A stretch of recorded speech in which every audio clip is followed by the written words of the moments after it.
Peace, yo. It's Friday.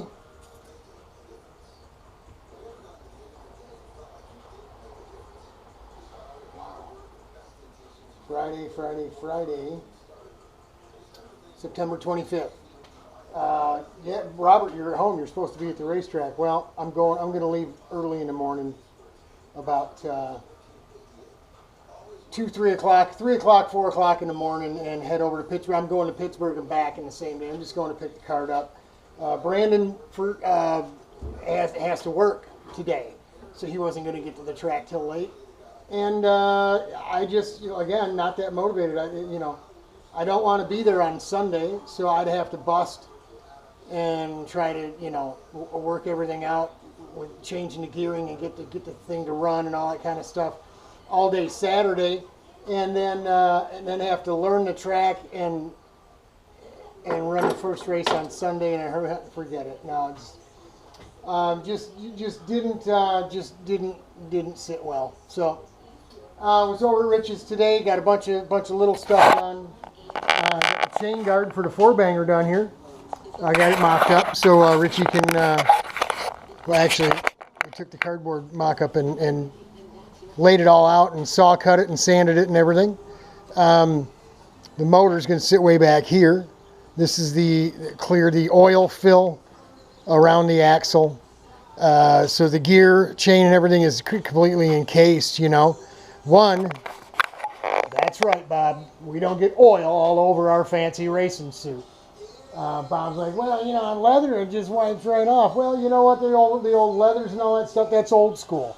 Or European school. We don't do that here. The freaking leathers, man. It's as often as American folks gain and lose weight, man, you'd spend a fortune in leather. It's just ridiculous. These suits are relatively cheap, and they're legal. So so we don't want to get grease and oil all over them. So there we go. I just got it taped together so Rich knows where to weld it. A couple notes on there. So he'll weld that all up. Showed you the fenders. Man, it's good and stout, thick. I didn't cut it off or pop it off yet. I think what I'm going to do is leave it on here till I knock it down with the DA with the 36. It's just easier than doing it like loose like this, because it'll get away from you. Then we'll go ahead and flip this thing upside down and take the cut off wheel and cut it real close and blow some air in there and pop the thing off. Like I said, we wanted to make 2, but I think we just went ahead and fixed this one. And we'll probably have to add some more fiberglass to this thing because it's not nearly now as strong as this one here. Who knows? I don't know, man. We glued this piece that was gone back on, glassed it back on. Maybe we'll just add some real quick to the inside. The outside's going to need to get a little attention as well where it broke. It might all be glued back together, glassed back together, but there's a big crack in it here that needs to be ground down. Right, it's going to need to be, that's not that bad. We can just knock it down. A truck bed coating, that's why I'm using a truck bed coating, because it's going to hide a lot of the sin, or the poo-poo.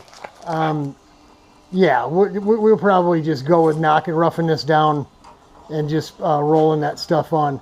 We're going to have to fix this here. I'm thinking maybe we'll just add a whole layer like we did just to that little piece over there, to that whole flange, the bolt flange, where we're bolting it back on. So that's going to have to get ground down. We'll just fill it up with some goob real quick. Yeah, the rest of it should be all right.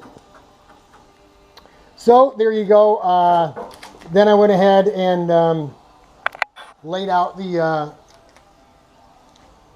3003 aluminum. That's 4x8 sheet.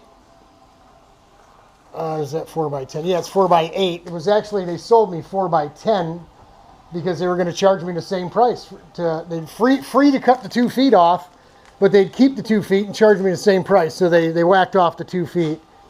So this piece is 4x8, and these are the template we made for the trim panel we're going to put on after we cut the rot off the trailer and address that metal underneath real quick. So that inside that wheel well and stuff of the trailer, we'll also get the truck bed coating And then we'll go ahead, this stuff will be cut out. We'll get it all pre-fit. We added this bit here where that tubing is, right? Where I said that channel or tubing is in that wheel opening, because we're gonna use that to rivet to. We'll get some good rivets in there, and we'll get some small rivets just right out on the outside edge to hold it to the skin. And we'll put silicone behind it so it'll glue itself all down. So these are done. We just got to cut them out, you know. We're moving along, trying to get paint on this trailer as soon as we can, because it's going to be 80 tomorrow, 82, I think, on Sunday. It's a couple beautiful days, and then I think Monday, Tuesday, Wednesday is supposed to rain, chance of rain, and it's going to be colder and gray. And it's going to get colder, but it doesn't matter. We're okay. We have we can get fast reducer for the paint that'll make it, you know, make it dry quicker. We have medium activator for the clear coat. So we're going to be at the mercy of whatever's happening. Hopefully we get this done before, you know, that you see our tree there in the house, just spots of it starting to turn color. You know, you see some yellow out here. Most of it's still green. So as long as we get to the clear coat before the stuff starts falling off the trees, they won't get stuck in our clear coat. We'll get the blue and the stuff on, the clear on, and good to go. We're obviously going to do that before we put the fenders on, but a lot of taping off to do. Probably going to spray these lower pieces. We may just go with black because the fenders are going to be black, and it'll be easy to touch up if we put tape on it and we mess it up. So we might even be able to do that afterwards. After we get the blue and the clear on, we could come back and just mask that real quick and hit it with some spray bomb just to cover it up. But we're going to tape probably all this off. All the aluminum around here will get taped off. I don't know what we might do something special with that door, painted orange, painted a different color, I don't know. This here is just going to get taped off. I want to paint it. Richard says don't. Doing this by hand, cleaning it up, is extremely labor intensive. You take a spinning wheel to it and you're going to fling crap all over the place. We still got to cut a patch to cover here out of our old door skins that are over here. We got to find a piece, make a template first out of some cardboard. That's what we do. We make a pattern first, and then we'll throw it on here and try to fit it in around the pre-poked holes that are already in it. You know what I mean? Of course, we got our aluminum for our door as well. It's here somewhere. There it is. This is the door skin for the side access door. So we'll get that going too. Get that door off there. So we're going to be busy. But about 3, 4 in the morning, 4 o'clock in the morning, over to Pittsburgh. We're going to pick up the cart and the parts. We're going to get some a couple carb kits for those old carbs. We're going to meet Bruce Peck and pick up our set of left-hand drive fuel tanks, short fuel tank, long fuel tank. And then we'll say hi to some people and maybe hang out and have something to eat, and then we're going to bail out. So we're over there and back, hopefully before dark. So God bless y'all. Godspeed. Hang in there. We are praying for you. Pray for all the subscribers that look in, even if I don't know you. Boy, I wish you guys were here. We could use your help. Oh, yeah. Hang in there.